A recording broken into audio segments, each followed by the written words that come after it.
অন্যদিকে আরজিকর কাণ্ডে বিচারের দাবিতে একজোট চিকিৎসক মহল, আর এই আবহে বিভিন্ন চিকিৎসক সংগঠন এবং আন্দোলনরত জুনিয়র ডাক্তারদের প্রতিনিধিদের বৈঠকে বসার আহ্বান জানালেন স্বাস্থ্য দপ্তরের বিশেষ সচিব অনিরুদ্ধ নিয়োগী।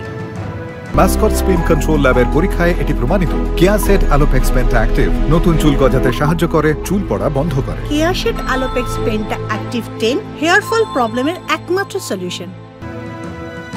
আরজিকর কাণ্ডে বিচারের দাবিতে চিকিৎসক মহল একেবারে শুরু থেকেই একজোট হয়ে রয়েছেন, ঐক্যবদ্ধ হয়ে রয়েছেন জুনিয়র ডাক্তাররা। তারা লাগাতার কর্মবিরতি চালাচ্ছেন, আর এই আবহে বিভিন্ন চিকিৎসক সংগঠন এবং আন্দোলনরত জুনিয়র ডাক্তারদের প্রতিনিধিদের এবার বৈঠকে বসার আহ্বান জানালেন স্বাস্থ্য দপ্তরের বিশেষ সচিব অনিরুদ্ধ নিয়োগী।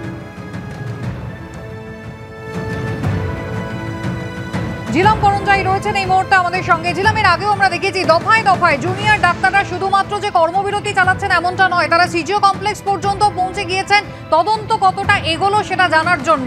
আর এবার স্বাস্থ্য ভবনের তরফ থেকে তাদেরকে একজোট করে বৈঠকের ভাবনা।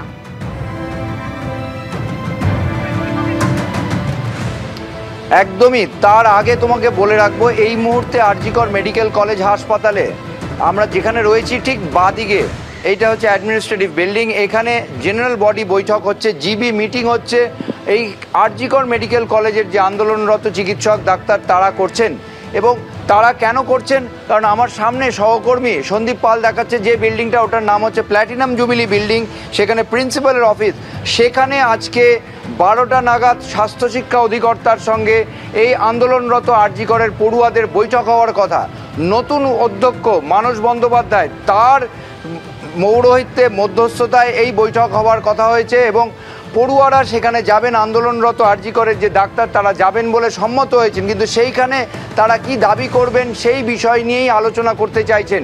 এবং এর পাশাপাশি তোমাকে জানিয়ে রাখবো, যেমন বলছিলে যে স্বাস্থ্য ভবনে যে বৈঠকের কথা হয়েছে, যেখানে স্বাস্থ্য সচিব নারায়ণ স্বরূপ নিগম থাকবেন বলে জানানো হয়েছে স্বাস্থ্য ভবন থেকে, সেই বৈঠক বিশেষ সচিব অনিরুদ্ধ নিয়োগী ডেকেছেন। সেখানে যে সমস্ত চিকিৎসকদের সংগঠনদের ডাকা হয়েছে তাদের অধিকাংশই যেতে চান না বলে জানিয়েছেন। তাদের বক্তব্য ওই একই সময়ে তাদের মিছিল আছে, এবং তাদেরকে না জানিয়ে একতরফাভাবে স্বাস্থ্য ভবন থেকে এই বৈঠকের কথা বলা হয়েছে, এবং স্থানও ঠিক করা হয়েছে। তাদের সঙ্গে আলোচনা করে সময় এবং স্থান ঠিক করতে হবে, তবেই তারা যাবেন, এমনটাই প্রাথমিকভাবে তারা জানিয়েছেন। তবে পরবর্তীকালে কি দাঁড়ায় সেটাই এখন দেখার। এবং তার আগে তোমাকে জানিয়ে রাখবো, আরজিকর মেডিকেল কলেজ হাসপাতালে প্ল্যাটিনাম জুবিলি বিল্ডিংয়ে এই যে থিয়েটার হল আছে, যে রুম আছে বোর্ড রুম, সেখানে বৈঠক হওয়ার কথা আছে। আর কিছুক্ষণ পরেই স্বাস্থ্য শিক্ষা অধিকর্তা আসবেন, এবং পড়ুয়ারা সেখানে কি দাবি করবেন তা নিয়ে তারা এই মুহূর্তে জিবি বৈঠক করছেন। জিলাম, ধন্যবাদ।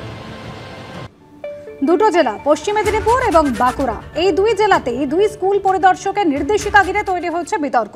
নির্দেশিকার আড়ালে কণ্ঠরোধের চেষ্টা হচ্ছে বলে ক্ষোভ প্রকাশ করেছে বঙ্গীয় শিক্ষক এবং শিক্ষাকর্মী সমিতি। আরজিকর হাসপাতালে চিকিৎসককে ধর্ষণ খুনের ঘটনায় উত্তাল রাজ্য থেকে দেশ। বিচার চেয়ে পথে নামছেন 8 থেকে 80 সব বয়সের মানুষ। এমনকি কলকাতার বুকে প্রতিবাদ মিছিলে সামিল হতে দেখা গেছে স্কুল পড়ুয়াদেরও। ঠিক এই আবহে পশ্চিম মেদিনীপুর ও বাঁকুড়া দুই জেলার দুই স্কুল পরিদর্শকের নির্দেশিকা ঘিরে তৈরি হলো জোর বিতর্ক। জেলার প্রতিটি স্কুল কর্তৃপক্ষকে নির্দিষ্ট সময়ে স্কুল চালু ও স্কুল ছুটি দিতে হবে। বৃহস্পতিবার বাঁকুড়া জেলার স্কুল পরিদর্শকের তরফে জারি করা হয় এই নির্দেশিকা। পাশাপাশি একই দিনে পশ্চিম মেদিনীপুরের ডিআই এর তরফে জেলার সমস্ত জুনিয়র হাই স্কুল ও হায়ার সেকেন্ডারি স্কুলগুলির মেল আইডিতে একটি বিজ্ঞপ্তি পাঠিয়ে বলা হয়, স্কুলের বাইরে রাজ্য সরকারের অনুষ্ঠান ছাড়া অন্য কোনো অনুষ্ঠানে অংশ নিতে পারবে না পড়ুয়ারা। স্কুলের সময়ের বাইরে কোনো পড়ুয়া কোনো কর্মসূচিতে অংশ নিলে তারা কি করবেন?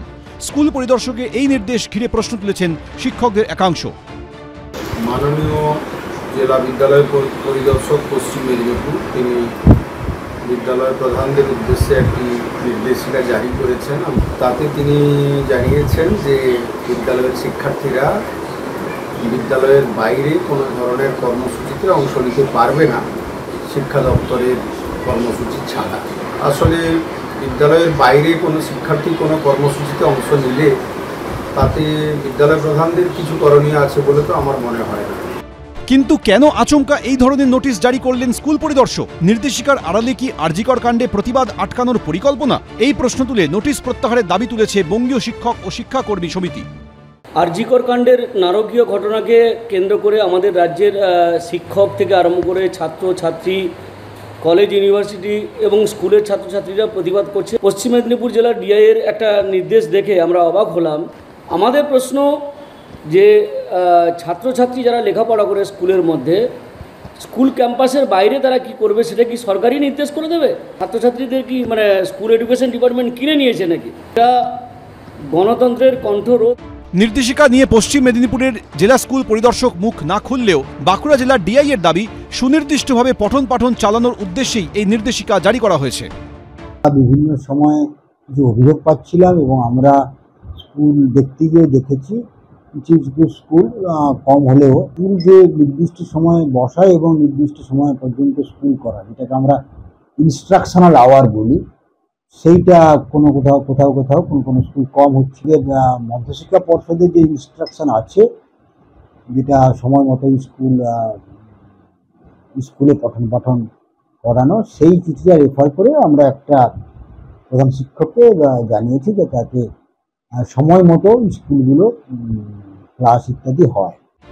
প্রশ্ন উঠছে, স্কুলের বাইরে পড়ুয়ারা কি করবে, কোথায় যাবে, কোন অনুষ্ঠানে থাকবে, তার সিদ্ধান্ত অভিভাবকদের। এইভাবে কি বিধিনিষেধ আরোপ করতে পারে শিক্ষা দপ্তর? সৌমেন চক্রবর্তী, পূর্ণেন্দু সিংহ, কৃষ্ণেন্দু অধিকারী, এবিপি আনন্দ।